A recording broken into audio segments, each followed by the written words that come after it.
కర్నూలు జిల్లా కోసిగి మండల పరిధిలోని 500 జనాభాతో దేవరబెట్ట గ్రామం ఉంది.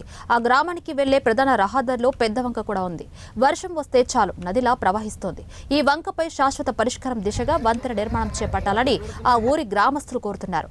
గతంలో ఎమ్మెల్యే వై బాలనాగిరెడ్డి కూడా గడప గడపకు వెళ్లినప్పుడు అప్పటికప్పుడు పైపులు వేసి తాత్కాలికంగా వంతెన వేశారు. కానీ 2-3 రోజులకే వర్షాలు వచ్చి వంకలు ఉధృతంగా ప్రవహించడంతో ఆ వంతెన కొట్టుకొని పోయిందని గ్రామస్తులు తెలిపారు.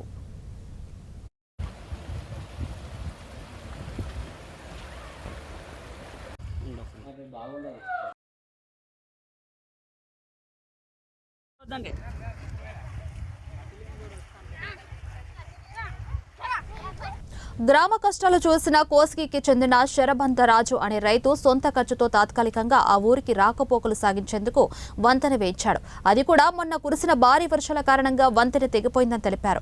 5 రోజుల నుంచి మా గ్రామానికి వచ్చే రాకపోకలు పూర్తిగా నిలిచిపోయాయని తెలిపారు.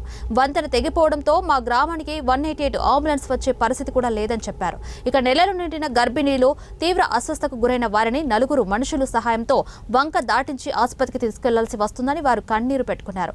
ఇప్పటికైనా అధికారులు స్పందించి శాశ్వత వంతెనను నిర్మించి మా గ్రామాన్ని కాపాడాలని ఆ ఊరి గ్రామస్తులు కోరుతున్నారు.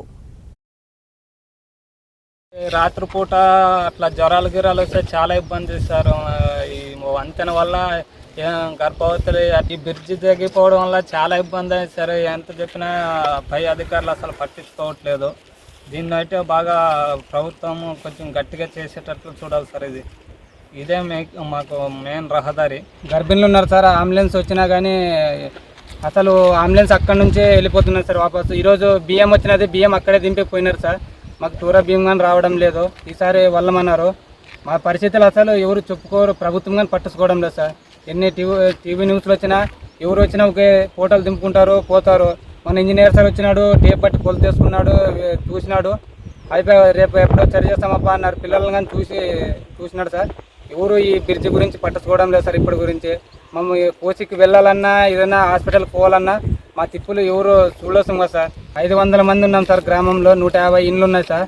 ఏదైనా రాత్రిపూట జ్వరాలు వచ్చినా, ఏదైనా ఇబ్బంది వచ్చినా మేము ఈ బ్రిడ్జి దాటిపోవాలన్నా కొద్దిగా ఇబ్బంది ఉంది. గర్భిణులు ఉన్నారు సార్. ఇప్పుడు 5-6 మంది గర్భిణులు ఉన్నారు. వాళ్ళకి 9 నెలలు సార్.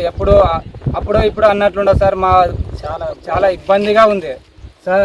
అంబులెన్స్కి ఫోన్ చేసినా బ్రిడ్జి అవతల రాండి, మేము బ్రిడ్జి దాటేయాలంటే అక్కడ నుంచి వచ్చి మేము ఇదంతా ఊరు మొత్తం వచ్చి దాటించినాక అంబులెన్స్లకి గర్భిణి తీసుకువెళ్తారు సార్. లేకుంటే మా పరిస్థితులు ఇంతే సార్. ఇంకా సార్ కలెక్టర్ ఎక్కడున్నా మా ఊరు కోసం దయచేసి చూడండి సార్. కొద్దిగా ఏదో ఇంత ఇబ్బంది పడుతున్నాము.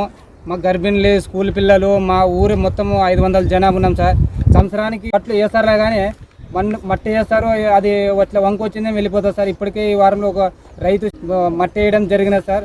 అది ఇప్పుడు ఒక 15 రోజుల్లోనే మళ్ళీ పోయింది సార్. మరి ఇప్పుడు చాలా అతిదారంగా ఉంది సార్ మా ఊరు. ఏదో కలెక్టర్ సార్ మీరే దయచేసి చూడండి సార్. మా ఇక్కడ మండలంలో ఉండే అధికారులు కానీ చూడండి సార్. కొద్దిగా ఉండే నాయకుల